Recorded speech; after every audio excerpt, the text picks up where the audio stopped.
Turning now to IT-Mate. A mother says a broken criminal justice system has robbed her son of his life.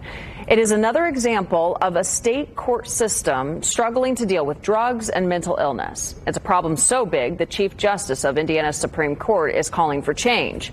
IT-Mate's senior investigative reporter Richard Essex has our story.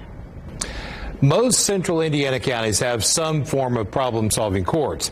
These courts deal with mental health, drug addiction, veterans, and nonviolent family problems. The expansion of problem-solving courts is a top priority for the Indiana Supreme Court justice. According to a legislative study that was released earlier this year, 80% of the inmates in county jails suffer from some type of mental illness and substance abuse issues. Getting these people help can be difficult. Meet Cole Wink. This picture was taken at the Hendricks County Jail just a few weeks ago. He had been in a court-ordered work release program, but violated the conditions of his parole.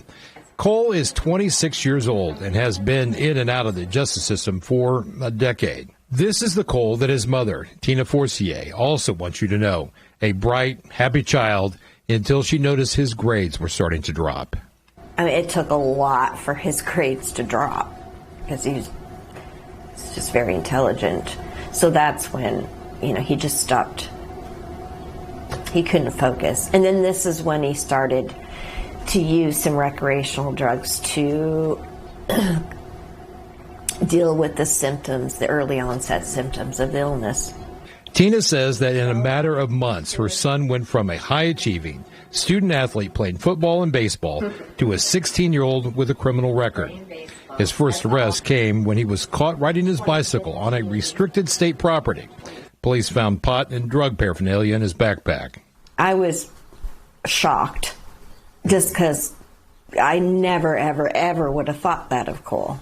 I just wouldn't, but a lot of his parents don't. And that same week, though, after that, he ended up in Methodist Psychiatric. She remembers the day that her son was put into a psychiatric unit.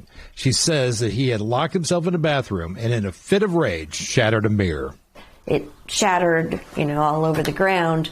And my first thought was, oh my God, he could take that broken glass and cut his wrist. Right. He wouldn't come out, and he kept saying he was going to do something, so I called 911. Doctors diagnosed Cole with depression and sent him home with a prescription. It offered some relief, but the relief was temporary. He's missed all his graduation. He would have been done with college and his first job. Forcier says that her son's mental health has robbed him of a life. In addition to depression, doctors would eventually diagnose him with bipolar disorder, paranoia, hallucinations, uncontrollable fear and rage, and declared he was at risk for suicide. Tina says Cole's legal trouble is rooted in drugs and self-medicating. A series of arrests over 10 years that entered him into a revolving door of the legal system. No one tried or was able to connect his mental health to the crimes he had committed. Hendricks County doesn't have a mental health court. Correct. His attorneys even told me that at the time. It'd be much better if we were in a different county. The head of Indiana's Supreme Court sees the same problem. In an exclusive interview earlier this year, Chief Justice Loretta Rush told me it was a problem of justice by geography. And then also for smaller communities, you're going to see counties band together and have it because they might not have the resources to have one.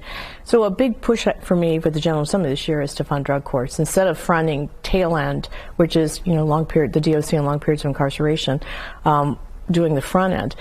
And we have about 4,000 participants in problem-solving courts a year, and that's growing. And that's 4,000 lives saved. Judge Mark Smith presides over Hendricks County Drug Court. That's not so much of an anomaly because historically the criminal justice system has always been that way. We have 92 different counties and 92 different ways of doing things. He says for problem-solving courts to be successful, the prosecutor has to be on board. Judge Smith says the requirement for drug court is strict, and they don't admit people into the program with violent charges. Judge Smith did say that many of those charged with drug offenses have mental health challenges. You know, the mental health is always a challenge when you're dealing with individuals who are, you know, dual diagnosed and experiencing mental health related issues. But I think we're now being given opportunity to get them a preliminary evaluation to be able to determine whether or not they can be treated in another environment besides housing them in jail. So Forcia can't help but think how her son's life might be different had he gotten into treatment instead of jail time. You can't give him his time back in life. Cole was recently back in Hendricks County courtroom. The judge has recommended that Cole be placed in a psychiatric hospital. Forcia told me that her son can live a normal life if he stays on his medication. His latest parole violation came after he had stopped taking his medication. He is scheduled to be released from jail or a psychiatric hospital in January. In Indianapolis, Richard Essex, Wish TV, I-Team 8.